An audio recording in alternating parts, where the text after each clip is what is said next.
Okay, continuing on from the first lesson. Remember I told you that arcs are something you use on a regular basis, and this simple part is a prime example of that. With the exception of the four straight sides, it's all arc moves. This is a simple access cover.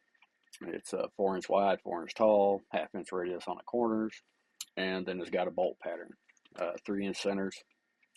There's a 1/4 inch through hole, a half-inch countersink.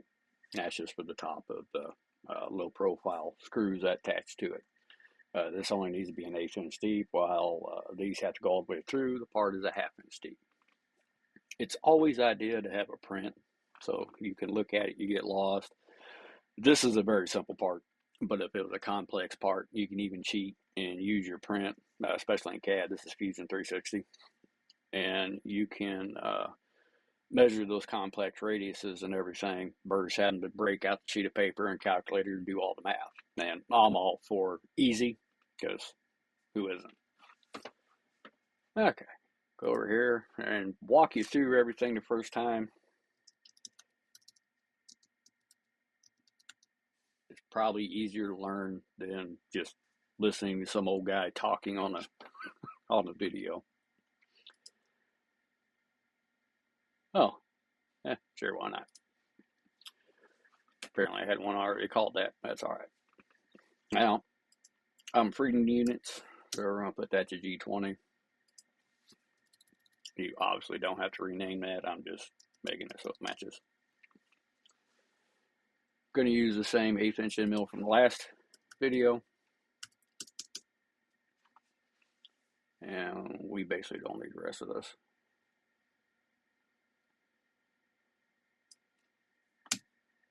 I sure don't need 5 inches of clearance. 1/4 inch is more than enough. Okay, when you look at this part, look at machining it. The best way to do this would be to do the holes first, then come around and do the contours, simply because that's that much more material holding the part down as you're machining it. So our WPC would actually be set right here in the center, and these are on 3 inch center lines. So you know it would be the y-axis be plus 1.5 inches, and the x-axis would be plus 1.5 inches for the center line of this hole. This is the Geo Rapid.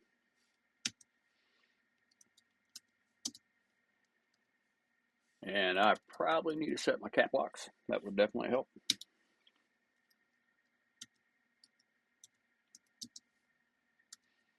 It is case sensitive.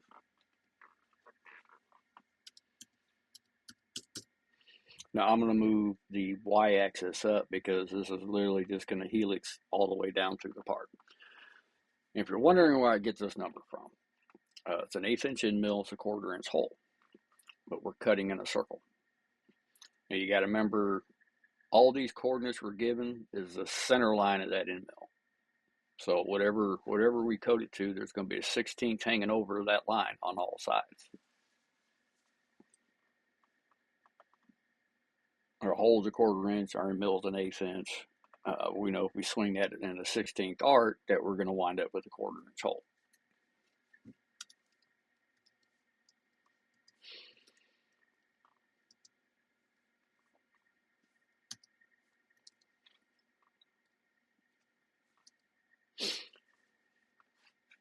I will say this is positioning of a hole right here. The only thing we did so far is just rapided that over and lowered Z to the top of the part. Now we're going to start that helix. And you always want your move to position to be the same as the last arc position, because we're only going to manually code this circle, if you will, one time. And then we'll just copy and paste it to the Gcode list as we needed to get to the depths that we want. Saves a lot of time. As you're going to learn watching this video, it takes a while to do all this by hand, and even more so when you explain everything. But we're sitting over here, and I want to go in a clockwise fashion. And the reason for that is that'll be conventional milling. Say this red line is the side of your part, and our end mill spinning clockwise. and we're coming in here, we're scooping up under and pulling, pushing out, which most of the torque is pushing the end mill this way, and the material we just cut is actually helping to stabilize the end mill as it's working. Climb milling would be just the opposite. We're on this side, and it's hammering down, throwing out, hammering down, throwing out. And this puts more resistance against the Z-axis. You can feel more of that tool pressure because there's nothing on this side of the end mill to help support it. Now, the catch with this is conventional milling is better for roughing, and climb milling is better for finish because it's not supporting that end mill as it's cutting along, so it's not rubbing. So you get a better finish climb milling than you do conventional milling. Now, for wood, there's examples like if you're going against a grain and you're conventional milling against that grain, then you can grab that grain and rip it out if you're going along it. So then you'd be better off to climb mill it. So it depends what you're machining and what kind of finishes you're trying to get and how rigid your machine is to which is actually best. But anyways, we're up here. We want to do a clockwise rotation, and that's going to be on the y-axis. Okay. So G2 for clockwise, G3 is counterclockwise, G2 for clockwise. Our y is here, our x is here. Our y needs to come down to the whole center line, and our x needs to move over. So x would be 1.5625, and y would be 1.5. And that's moving on the y-axis. So I, which is for x, is 0, and j will be a 16th. And we'll go up over here, save it. And that is not right. What did I manage to do?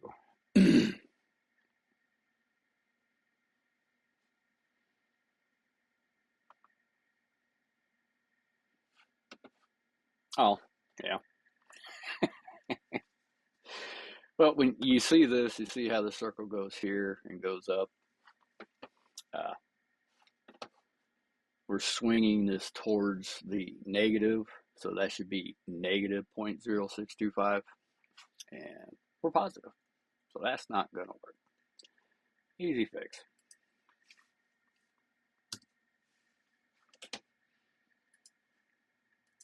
With I and J, you can define a full circle. So now we have our nice little radius here like we want. I'm not even going to do that yet. Okay, well, keeping up which direction we're swinging here. Our Y is going to come back to center, or back to center. Our X is going to come back to center, and our Y is going to swing down a 16th.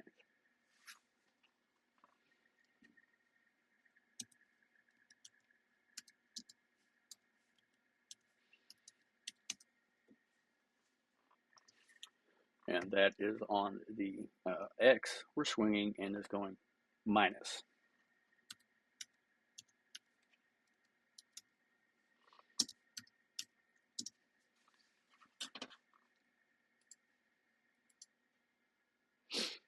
And it's just a repeat over here. We're going to swing the Y up towards the positive, so it's going to be positive this time. The X is going to go back up.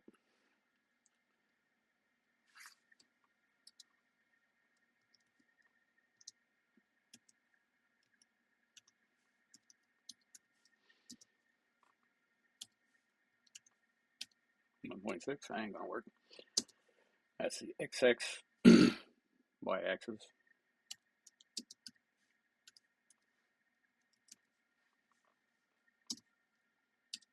You know, it's kind of funny. You do things all the time, and it's a breeze. But if someone's watching, all of a sudden you start making a bunch of silly mistakes. And the irony here is no one's actually watching this; it's just being recorded.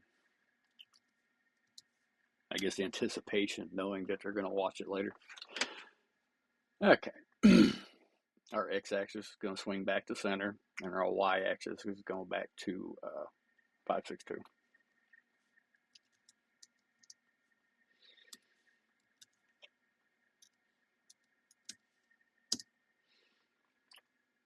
That's on the X and positive, so I will be a 16th, 0.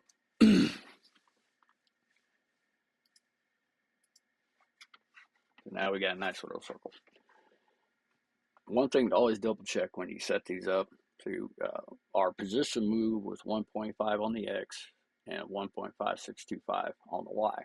You want to end there, because what we're going to do is we're going to take these 4 lines and just copy them and then paste, paste, paste as many times as required to get through the material we're cutting.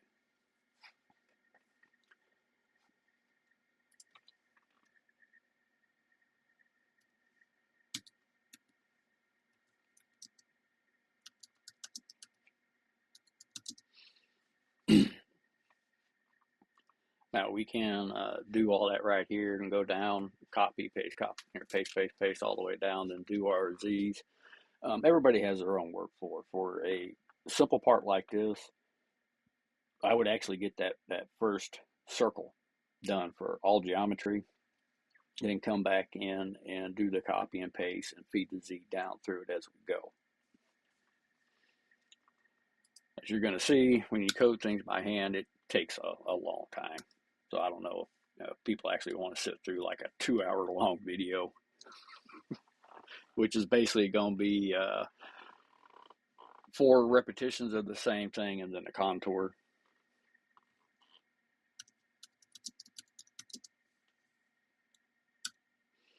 Now we're going to stay at the same hole, so the center line is going to be the same, 1.5, 1.5. But now we got to enlarge that hole to a 1/2 inch. If you take 1/2 inch minus an 1/8 inch and then divide that by 2, that will be the step over amount, or the offset in the X and Y axis you're going to swing this arc through. And that's 1/875. So if you add 1/875 to your 1.5 inches and then minus from your 1.5 inches, those will give you your arc movements that's needed to go around.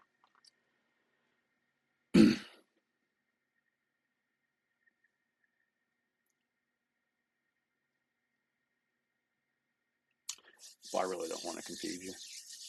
Let's go ahead and finish this one out so I don't confuse you guys on this. If you're smart, you'll do a Z minus point. If you were going an inch plus through material, then don't put the decimal point. We're not going that far. What I'll do, get up there out the way. Oh, I guess you can't do that. Is I'll keep these all in line, just for the fact that when we go to fill all these in here in a little bit, it's easier to scroll down with your keyboard.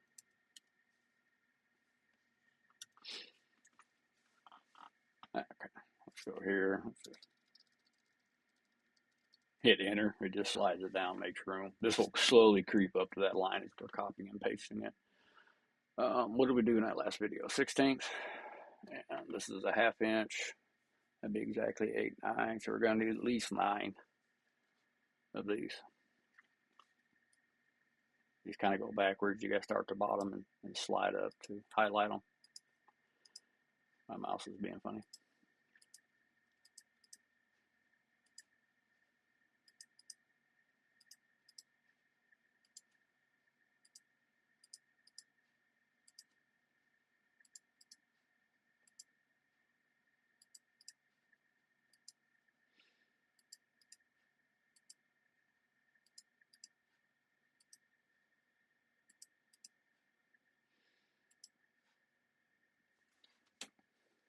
So that should be enough to work through apart.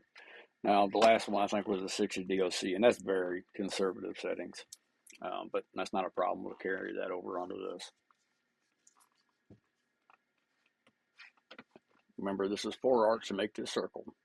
So as this thing's spinning around, we're going to feed it down at the same time. So if we break 60 into 4, that's 15. And once it makes that one full revolution, it'll carry a 60 thousandths depth of cut all the way to the bottom, and we stop it, and then it cleans out that taper from feeding down at the same time it's turning around. So it'll be 015. Definitely got to move that out the way so I can reach the keyboard. Probably help a little bit.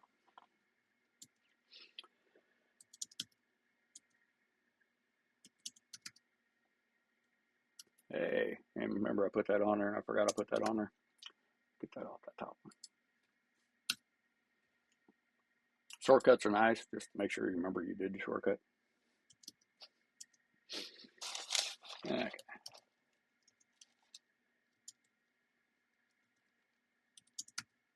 So you set it up like this. All you literally have to do is just press the down key and type in the exact number you need.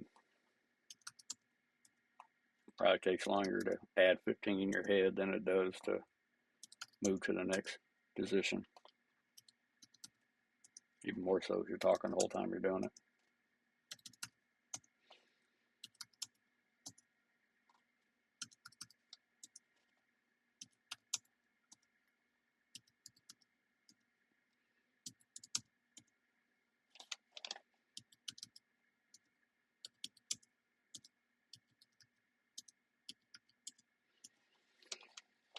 It's incrementing in 15 thousandths each line.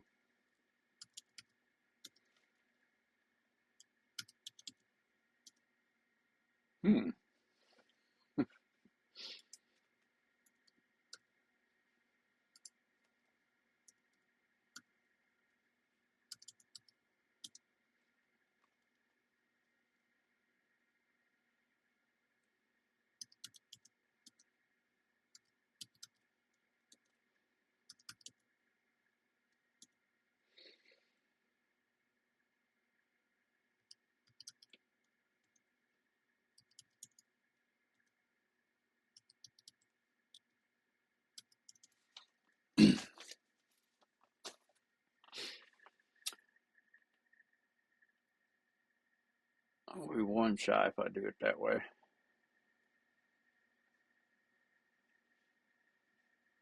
Actually, two. That's okay. That's the way it works sometimes.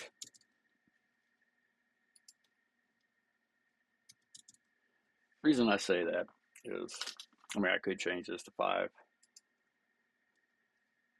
That'd be right about here, then 1, 2, 3, and we want to come back over that one again that didn't finish till here. So I'd still need 1, and since this is technically 5 thousandths up, keeping the same load, I'd want 2. And we could type that back out, but we know it's these 2.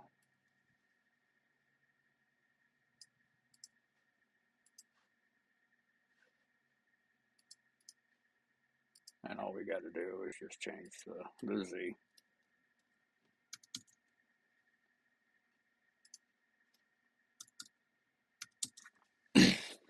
Now if we go over here and save this real quick.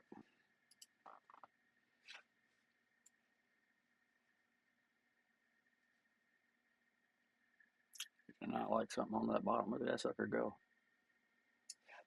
That tells me I got a decimal point missing somewhere.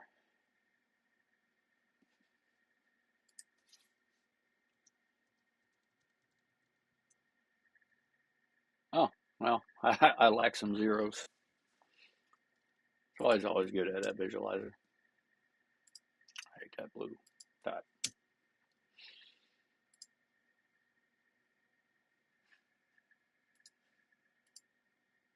Hey, looky there, that looks better.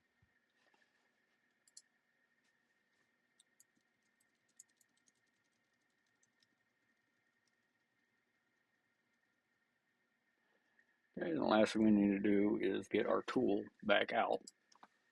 Part without hurting anything. We know 1.5 inches is our center.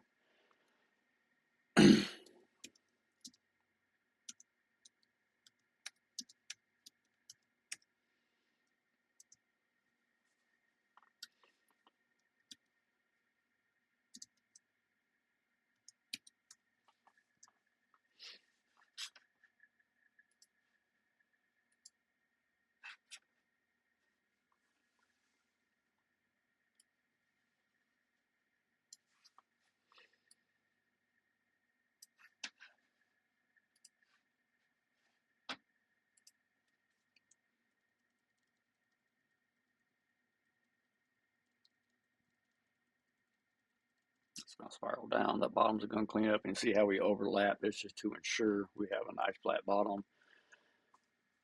Feeds back to center, retracts up and out. Now we can do the same for the 1/2 inch, just we don't have to go nowhere near as deep. And like I said before, you always want to label all this, because if you come across, you find a problem, you want to make a change or something like that. You know, this is the small part, but even still, there's going to be loads of G-code to scroll through. You can just scroll through to each section until you find a section you want to work on. Then you can go through the G-code there versus reading everything. Here right now, we're center and center. Now we want to position our tool to start.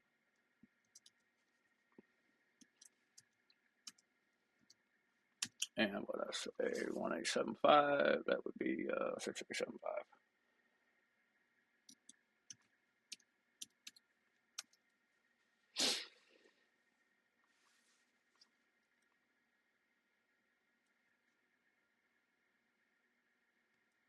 Yeah, we're going to move the position first.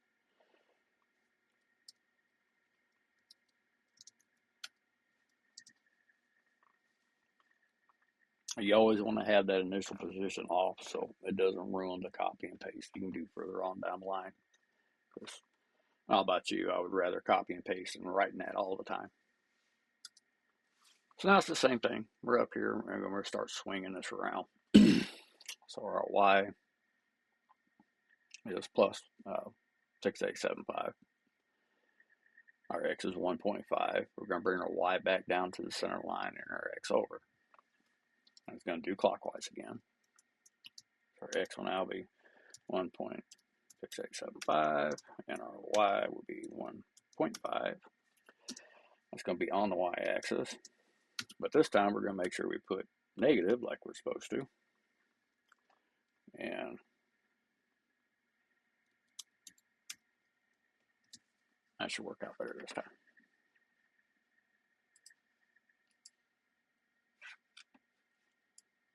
It's up a little bit. Okay.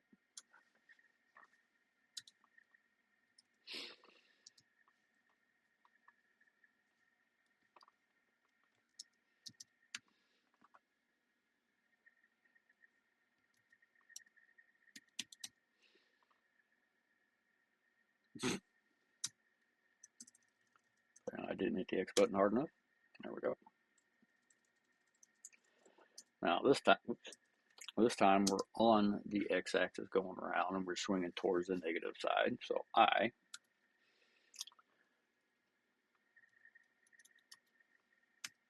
and even though I just told you we're swinging towards the negative side, yet again I see where I'm going to develop a pattern here. And you'll have days like that.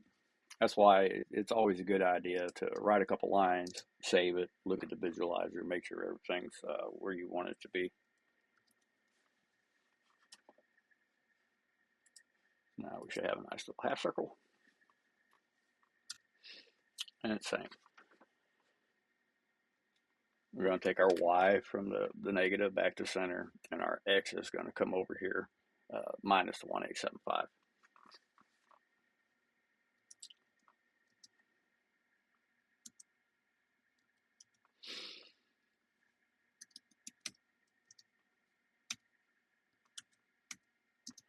And that's swinging up on the Y, so I would be 0. And this time the Y is going positive.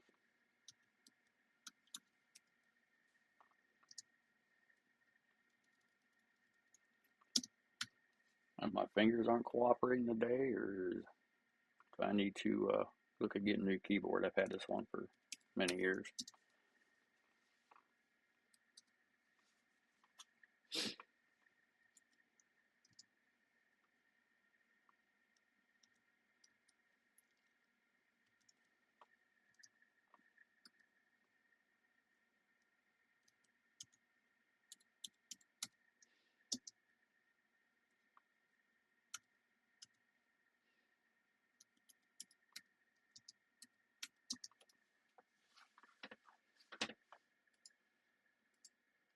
Save as. I'm starting to think it's just old man hands not cooperating. So now we got a nice little circle here. And it's going to be the same thing. Now, if we're doing 60 per, we're only going to need 2 to reach the depth. That third one to clean it up. So we only need 3 sets of these.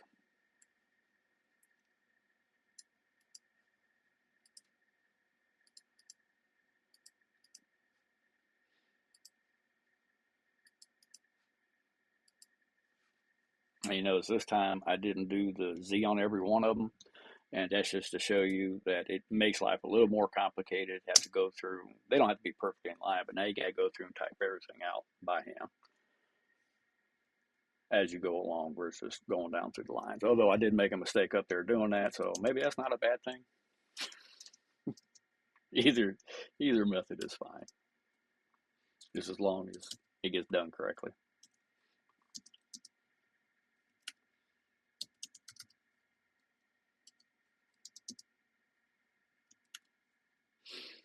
Where's that? 45, 60.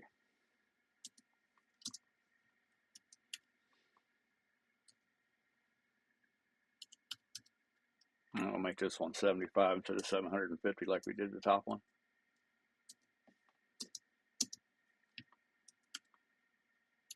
Who says the machinist can math?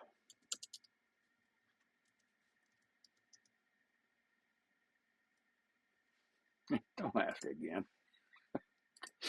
Just what I need. Nothing like coding with Siri, I reckon.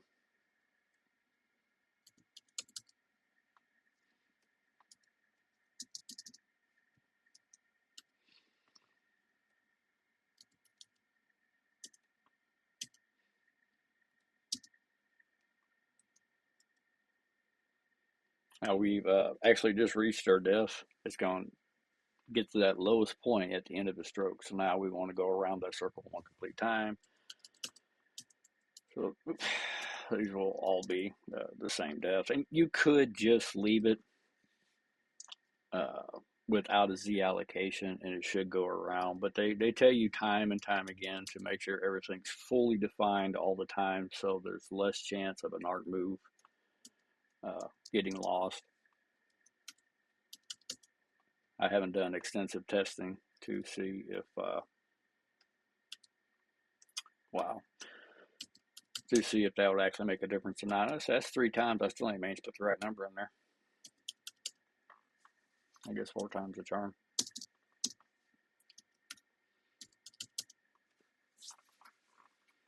Okay, now we go up here and save this.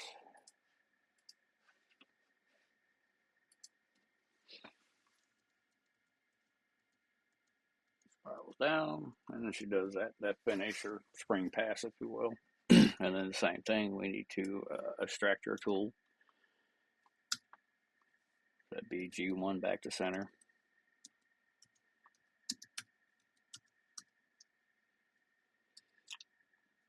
You don't want to put Z on the same line as that because it'll move all 3 axes at the same time. When you separate it like this, it'll move X and Y to its wanting position and then move the Z up. That's why I always do it separate.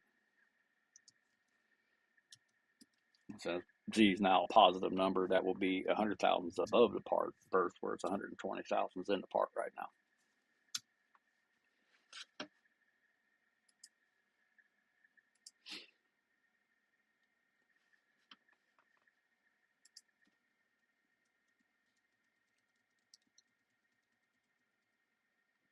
There goes. Follows the center and travels up.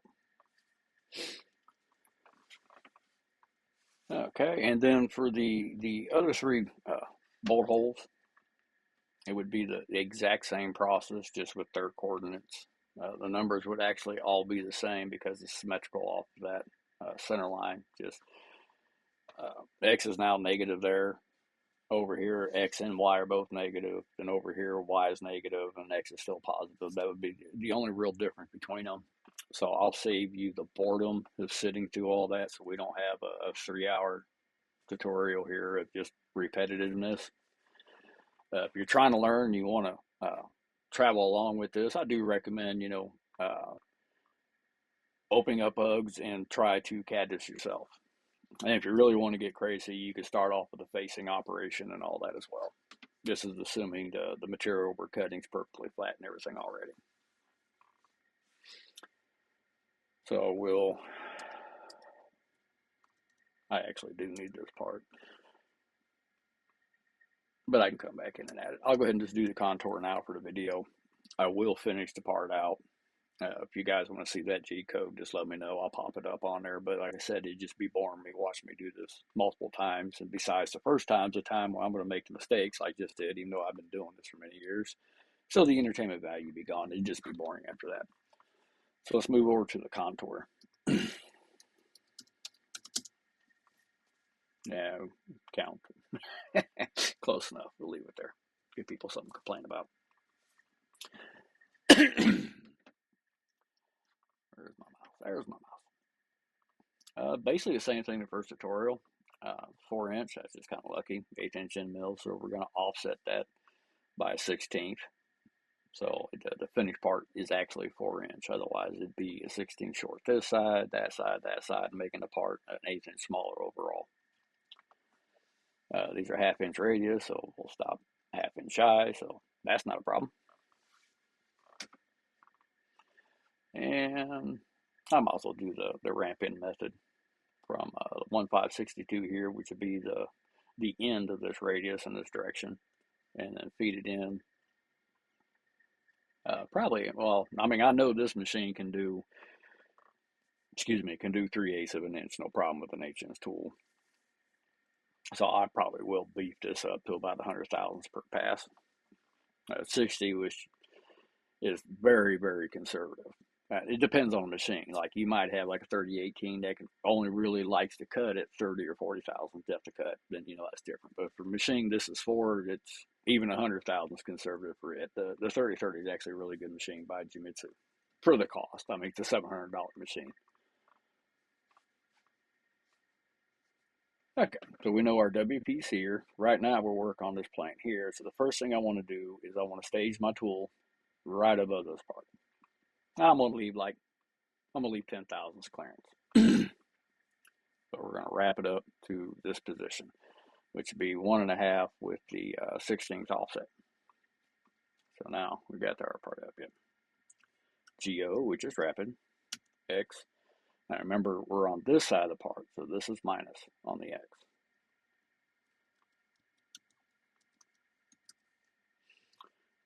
Y is going to be, it's plus on Y.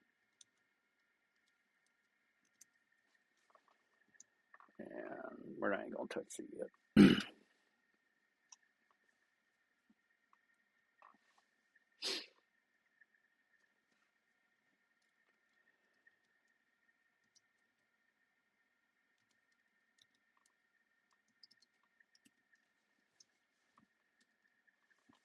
And you can like baby that taper in, but when you ramp in over a long spot like that, I find I don't have to, but everybody's machine is going to be a little bit different. The more money you spend on it, most likely the more rigid it's going to be, and you can just go right across there and not be a problem. For the rest of us, got these hobby grade machines in there. You can, slow your ramping in down. I wouldn't do really less than 8/10 thousandths of an inch for any period of time, because then you're basically rubbing and not cutting, and that's generating a lot of heat. Heat's bad for obviously the part and your tooling. If your machine requires it, by all means do it. Otherwise, stay at least 8/10 thousandths, 0.0008 or above.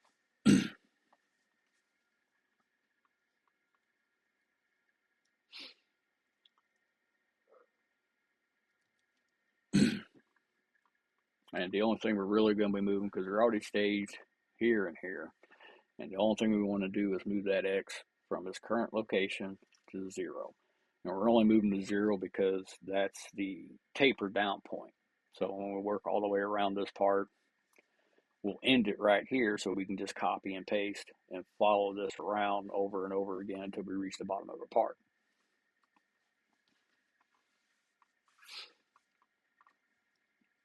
So X will simply be 0.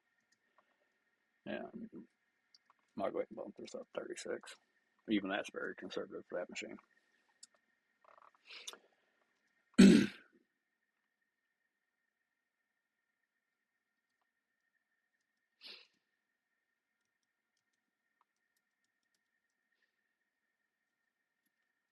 I know I hit X that time.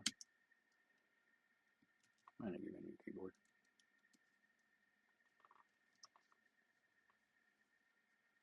Now, that went to 0, and I went to 1562. That's the beginning of this half-inch radius with the 62s added for the tool itself, tool size. So the finished part will be this.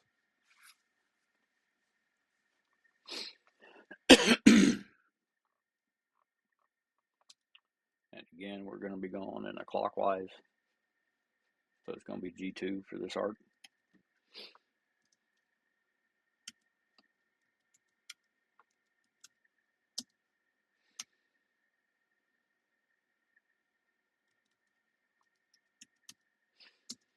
This will be on the y-axis, negative.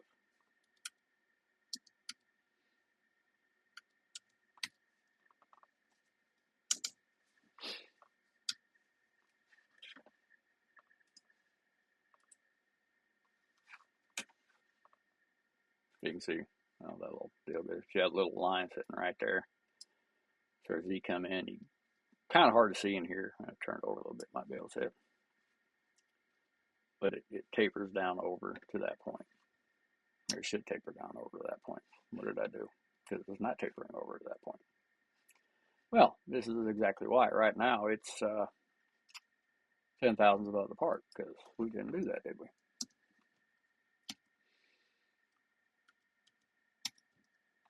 But that's going to make a big difference. Hey, looky there. Now you can see we're 10 thousandths above the part here, and we feed down 100 thousandths.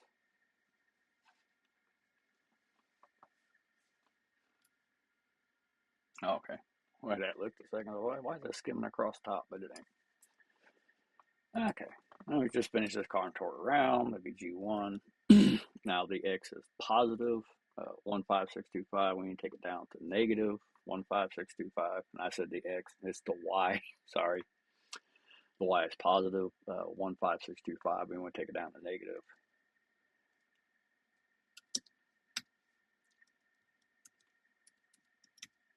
And that'll put us just in front of the next arc. That's also going to be clockwise. And now the, excuse me, the X is going to swing back over to 15625. And the Y is going to go in the negative direction.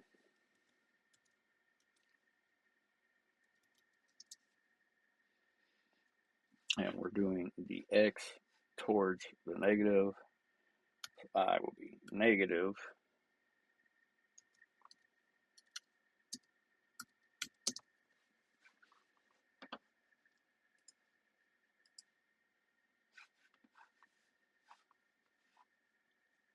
And the same thing, we're just going to bring this line straight over to the beginning of the arc on that one.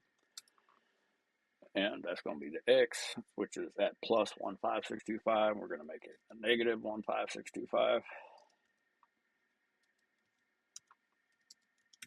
That's all that line needs to be. Right now we're sitting down here and we're going to arc it up. So again, G2. Our X is going to go all the way over to its side, which would be 2 and a 16th. Our Y is going to come up.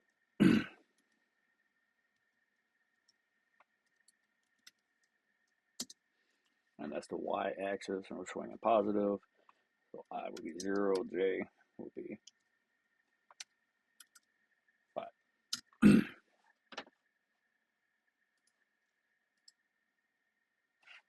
I got a nice little arc coming up, and then it's a whole bunch of repeat. You're doing symmetric parts like this. Our Y will go to a positive, and our X ain't going to move.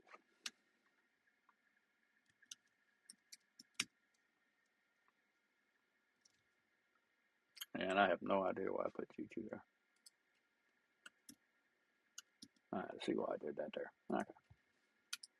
And that's the last thing. We're now sitting right here, and we're going to take this arc over and end it right here. Now that's where we're going to end this line of code, because we're just going to copy and paste this to finish the part all the way down. So you always want to make sure you stop a code when you're going to do that where you started it.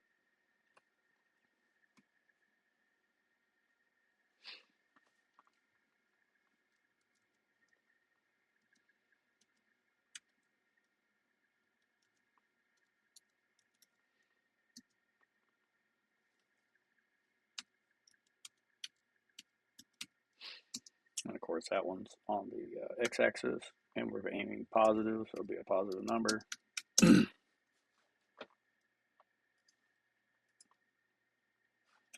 see, now we have that there. We're doing the 100,000s, so we need 5 to reach depth, 6 to clean all the way up around it. I'm trying to tilt that up like that's an option. Okay, so this is our starting point. This is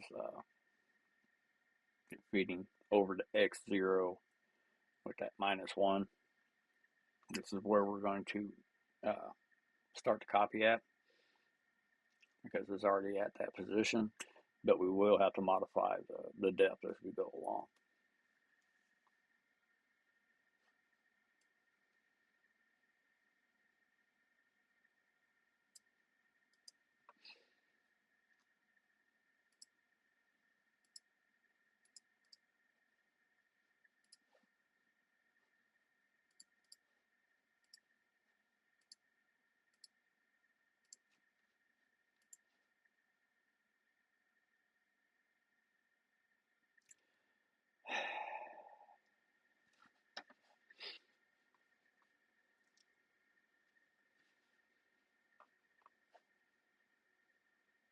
I'll load when it does that.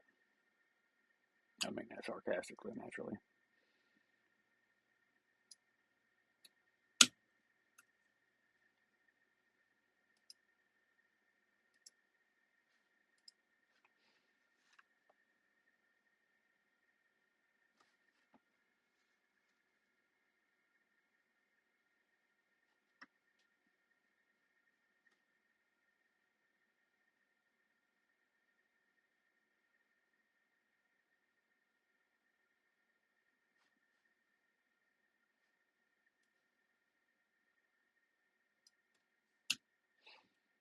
And you gotta be careful when you copy and paste, because it it will do that nonsense once in a while.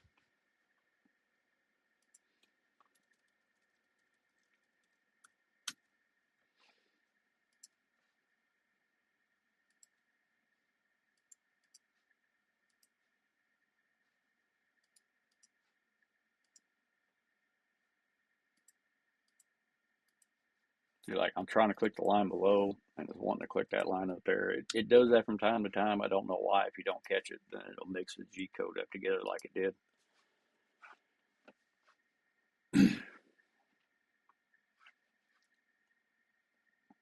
Now, the nice part is, right where this F36 is where our Z is. So we can just go in there and start changing it. Easily located. Almost like that was planned or something, huh?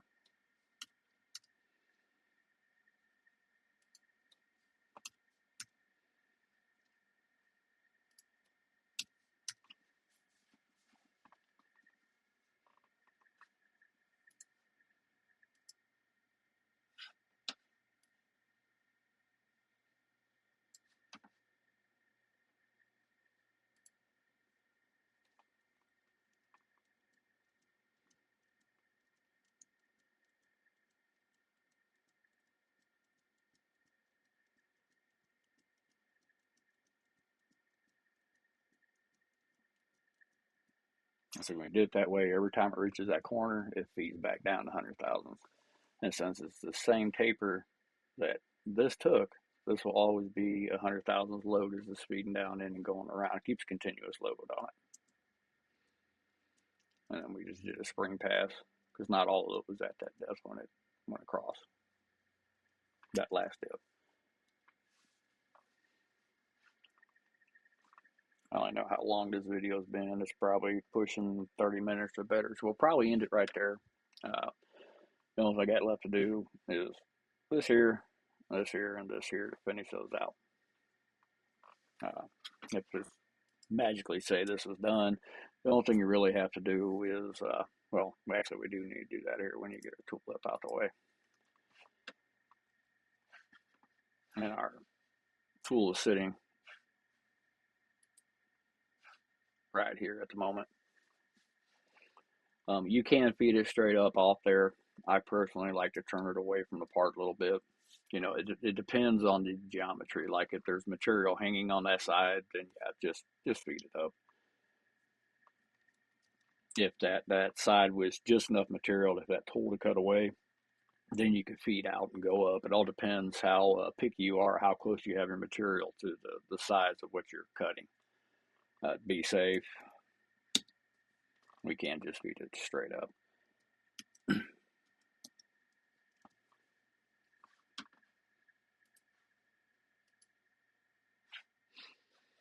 Now when it comes down here, comes around, comes over, comes that, and it feeds up off the part. And of course, that would be the end of the job, because assuming the other holes are already done, you can move it up even higher and move your bed out whatever direction it is, depending on your machine, where you want to locate it at. Like I said, I'm going to stop the video right here because this is going to be a repeat for these other holes. And if you want to see it, just let me know.